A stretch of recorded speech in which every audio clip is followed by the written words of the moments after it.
Assalamualaikum warahmatullahi wabarakatuh. Perkenalkan, saya Isapriani, MSI NIDN 4010109401. Saya merupakan dosen tetap di Prodi Sarjana Terapan di jurusan Teknologi Laboratorium Medis Poltekkes Kemenkes Palembang. Pada kesempatan ini, saya ingin menyampaikan terkait mata kuliah yang saya ampu yang sesuai dengan bidang saya, yaitu mata kuliah virologi dengan kode TLM.653.24. Mata kuliah ini membahas tentang virus yang ditujukan untuk mahasiswa semester 5 bobot 2 SKS, diselenggarakan 16 kali pertemuan tatap muka dengan rincian 14 kali pertemuan materi dan 2 pertemuan ujian tengah semester dan ujian akhir semester. Video pembelajaran ini dari materi ke-9 tentang melakukan pemeriksaan kultur dan isolasi virus, yaitu virus influenza, H5N1, dengue, campak, polio, MERS-CoV, HIV, dan SARS-CoV-2. Pada pertemuan pertama, baik untuk pembelajaran teori, kegiatan pembelajaran diawali dengan 1. Perkenalan antar dosen dan mahasiswa untuk membangun suasana belajar yang kondusif dan komunikasi yang baik. 2. Penyampaian rencana pembelajaran semester atau RPS yang mencakup capaian pembelajaran materi setiap pertemuan, metode pembelajaran, serta bentuk evaluasi.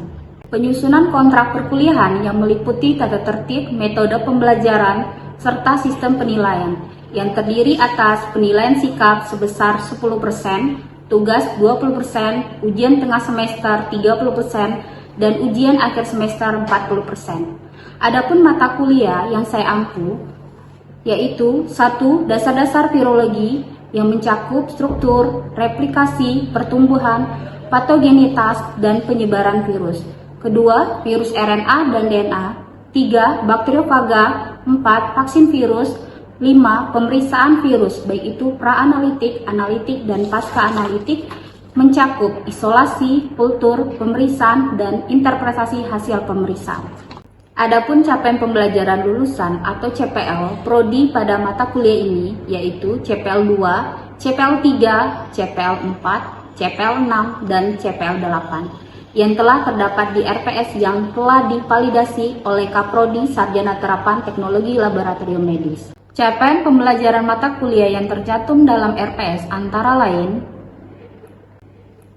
pada proses pembelajaran ini terdapat 3 komponen terdiri dari DAI. Yang pertama, delivery, yang kedua, interaction, yang ketiga adalah assessment.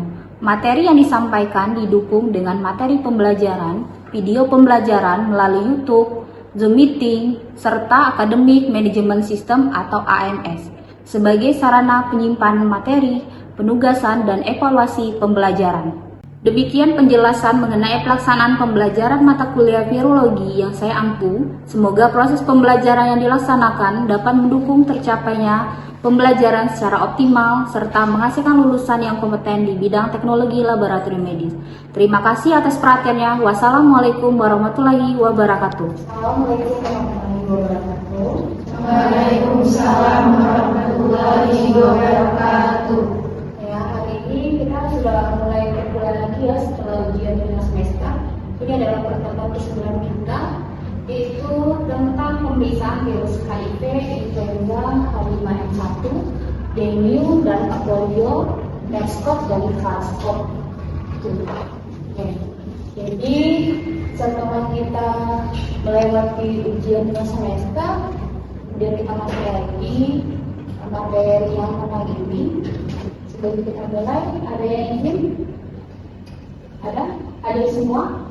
Ini kita berdoa dulu ya, biar perkuliahan ini tetap berjalan dengan lancar. Kemudian juga ibu yang memberikan materi juga pencapaian tertekan. Silakan untuk doakan. Aisyah, silakan pandu teman-temannya untuk berdoa terlebih dahulu. Sebelum memulai perkuliahan pada hari ini, mari kita berdoa menurut agama yang ada masing-masing. Doa mulai.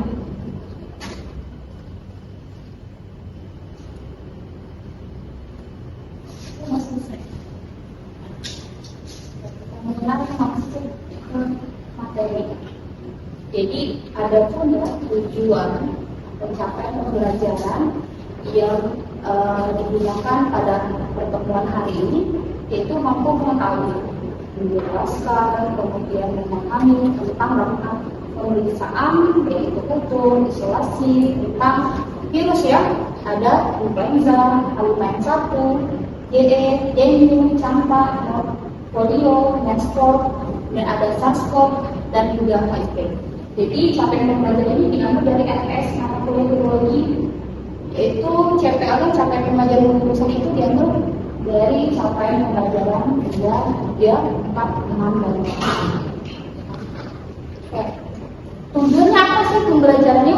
Ya, kami mentransferkan ilmu supaya kalian itu bisa memahami, kemudian menjelaskan, terus juga mempraktikkan. Walaupun ini teori, kalian tidak tahu bagaimana cara pemeriksaan kultur maupun isolasi dan interpretasi dari masing-masing virus tersebut. Sama laboratorium virus untuk mengetahui keberadaan dari virus, untuk mendeteksi antibodi, antigen, dan juga digunakan untuk menunjang diagnosis dari dokter. Pemantauan terapi, kira-kira obat yang dikasih untuk antivirus itu bagus atau tidak, dan juga surveillance dari penyakit. Jadi tujuan pemeriksaan dari tema hari ini adalah menegakkan diagnosis, menentukan stadium berapa infeksi yang disebabkan oleh virus tersebut, monitoring pengobatan, mengetahui respon imun, surveillance, dan pencegahan penularan dari virus tersebut. Dari sini paham? Oh, ini pemeriksaannya ya. Kalian sudah kan melakukan pemeriksaan atau materi karena ini sudah semester 5, sudah mempelajari tentang molekuler, kemudian biosel. Pasti sering nih disenggol-senggol sama dosennya. Apa sih metode yang digunakan untuk identifikasi dan pemeriksaan dari virus? Yang pertama adalah RT-PCR. Pernah lihat proses COVID kemarin?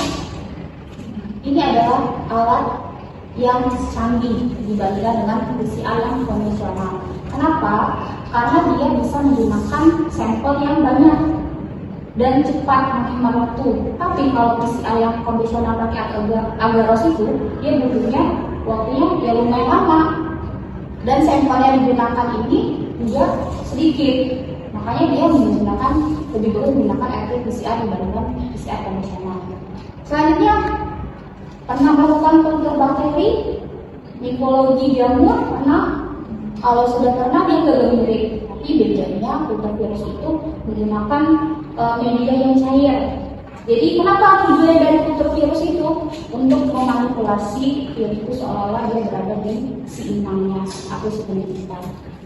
Terus rapid antigen dan antibody pernah waktu COVID kemarin, dari rapid itu screening saja. Jadi belum bisa kita memastikan dia itu sudah dikategorikan positif atau negatif. Kemudian deteksi antigen ELISA. ELISA itu alat ya kayak jenis PCR, tapi ini hanya melihat kadarnya saja. Kalau RT-PCR atau molekuler PCR itu dia lebih detail lagi, ketahuan kira-kira dia masuknya ke virus yang mana. Jadi ELISA itu enzim liquid immunosorbent-assay. Jadi semua metode ini adalah untuk identifikasi virus. Oke, dia semuanya bisa digunakan semua. Oke, ini ada jenis-jenis spesimen. HIV, influenza, sering influ. Bisa nggak kalian pernah nggak kalian itu flu, kemudian 1 bulan ke depan kena flu lagi? Kenapa kayak gitu? Karena virus flu itu dia berubah-ubah, jadi tidak terdetek sama sistem imun di dalam tubuh kita. Makanya dia itu bermutasi, ibaratnya bentuknya kan bulat, bisa ini kotak, bisa ini, jadi tidak terekam oleh sistem imun di dalam tubuh kita. HIV itu tergantung dengan rapidnya ya. Misalnya kalau menggunakan screening, rapidnya bisa menggunakan darah, bisa menggunakan serum, atau juga bisa menggunakan plasma. Terus yang swab itu seperti apa Bu? Jadi memasukkan alat swab di bagian dari hidung, ya, tergantung dengan titik dia menginfeksi. Kenapa dia harus menggunakan nasofaring? Karena dia menggunakan bagian saluran pernapasan, yaitu bagian paru-paru. Jadi di paru-paru ini kan ada cairan vioran ya. Jadi cairan kental tujuannya adalah untuk mengambil virus tersebut yang berada di dalam saluran paru-paru. Makanya dilakukan swab ya, swab. Oke, swab masuk tarik. K5N1 dengue pernah kena DBD? Belum pernah. Nah ini bisa menggunakan serum. Didukung juga dengan pemeriksaan hematologi menggunakan darah lengkap dilihat dari leukosit sama monosit. Terus campak, polio, menspot, dan SARS-CoV. Jadi virus ini bisa disimpan di dalam kulkas 2 sampai 8 derajat Celcius. Tapi dia hanya kurang dari 70 jam. Kalau misal mau awet kayak gimana? Bisa dalam 1 tahun misalnya, itu bisa di dalam freezer yang besar itu. Nah baru nanti disusupkan minus 70 derajat Celcius. Sekarang kita masuk ke HIV. Apa panjang HIV? Nah,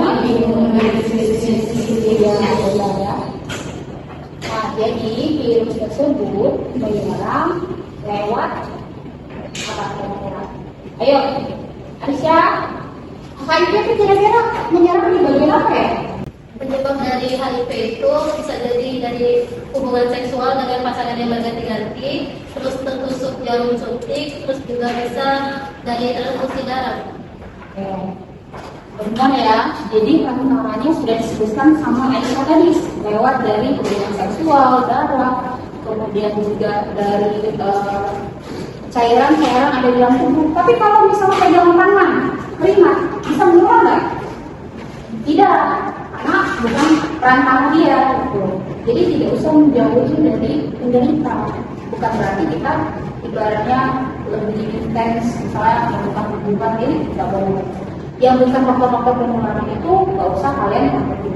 Misalnya minum antara gelas penderita dengan gelas kalian itu tidak menular, karena tadi dia itu adanya si virus itu di aliran darah sama di sel. Nah ini virus HIV itu adalah RNA single strand ya. Jadi dia merupakan tunggal, rantai tunggal, di mana virus itu adalah retrovirus. HIV tadi masuk ke sini ya. Terus targetnya itu ada sel CD4 dengan sel T helper. Kalau sudah bisa kalian kena penyakit demam meriang, jadi sel-sel ini yang berperan. Kalau dia cuma sebatas misalnya infeksi kulit biasa, masih sebagian awal spesifik, itu belum muncul nih sel-sel ini. Nah, jadi target si virus ini ada CD4, kemudian ada limfosit T, kemudian ada monosit, makrofag, dan dendrit ini sama ya, cuma beda tempatnya saja. Kemudian ada mikroglia. Tujuan dari sel-sel ini adalah membantu ibaratnya menyerang sistem menyerang mikroorganisme yang patogen masuk ke dalam tubuh terinfeksi. Terus juga kalau penderita HIV itu bisa kena AIDS. Kayak gimana caranya? Ini karena berkurangnya sel sistem imun yang sudah ada di dalam tubuh si penderita. Nanti akan menyebabkan oportunistik.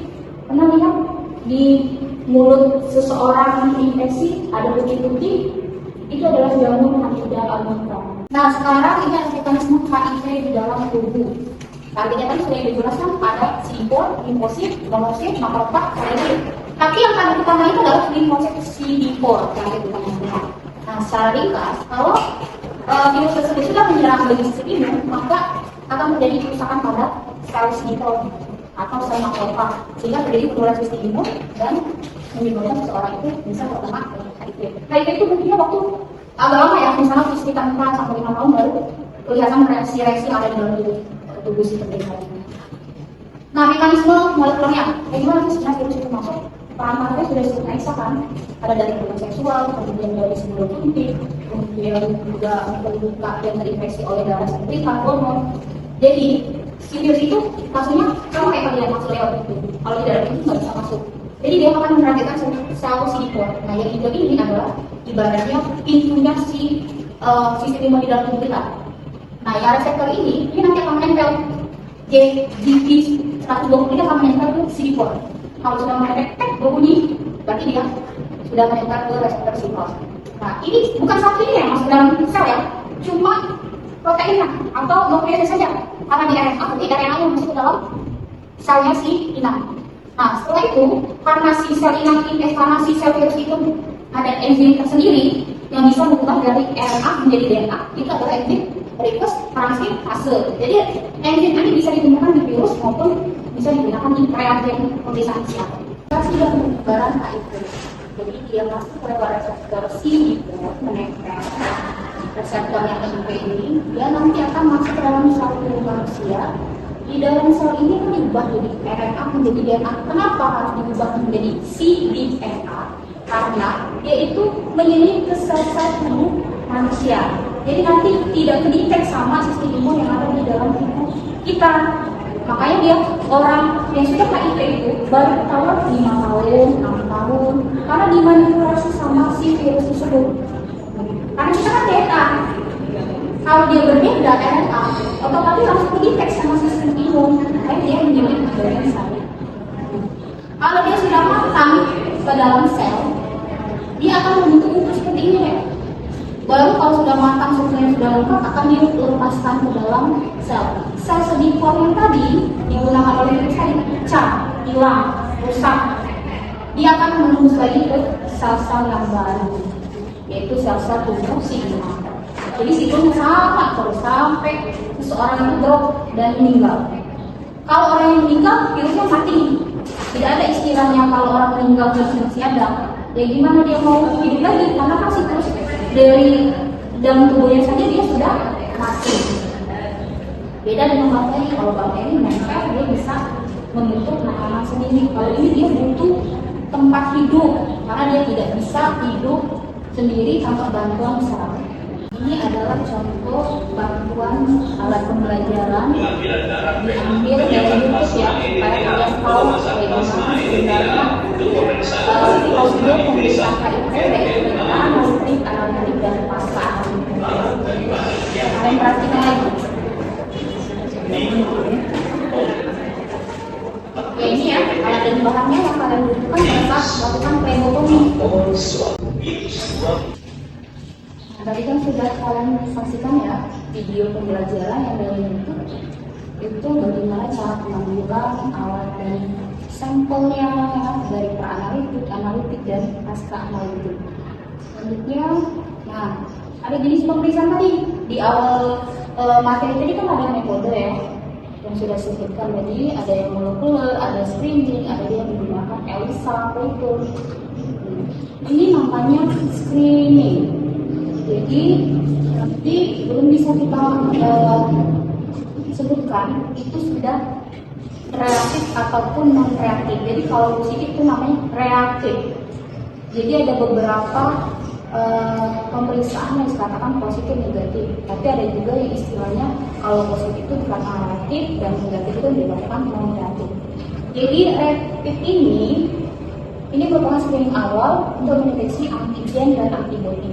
Kalau awalnya ini antibodi, berarti yang ada di sampel ini adalah antigen. Kalau di sini antigen, berarti mau mendeteksi antibodi yang ada di sampel. Tinggal kalian ambil saja, tapi lebih bagusnya pakai intravenous dibandingkan dengan kapiler. Jadi bisa serum, bisa juga darah, bisa juga plasma. Kalian masukkan, kalau S itu adalah sampel, kalau C itu kontrol, kalau T itu adalah tes. Lihat, sebelum melakukan pemeriksaan dicek dulu apakah alatnya ini bagus atau tidak.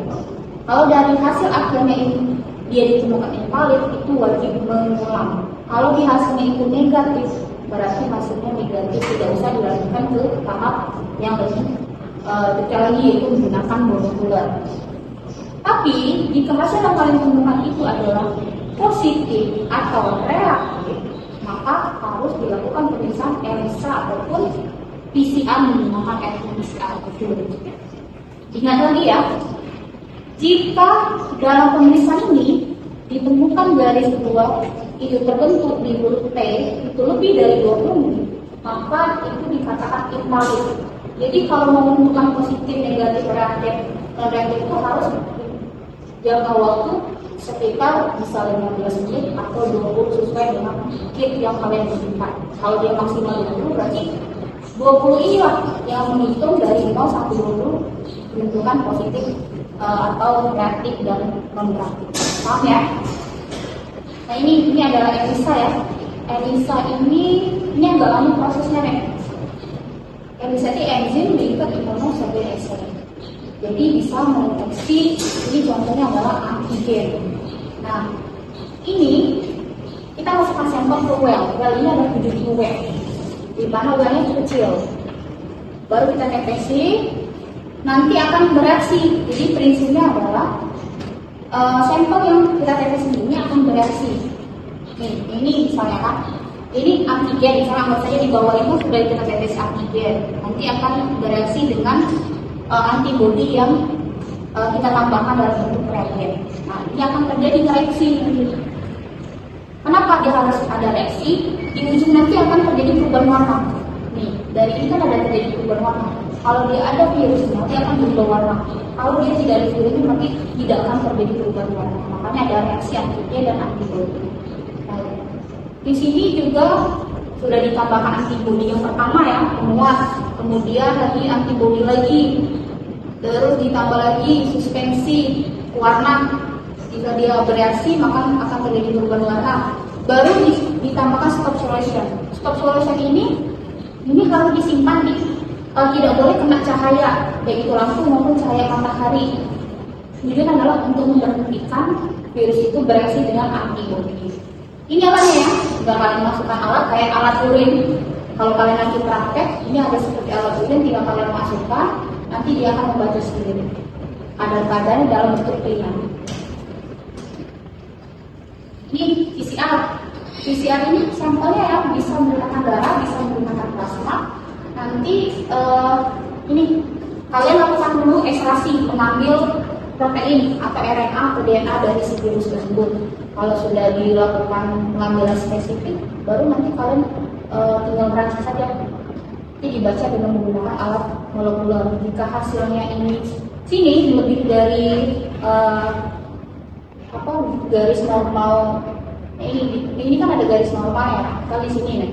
Kalau dia sudah di atas ini, berarti itu ada virusnya. Kalau dia masih di bawah ini, berarti dia tidak.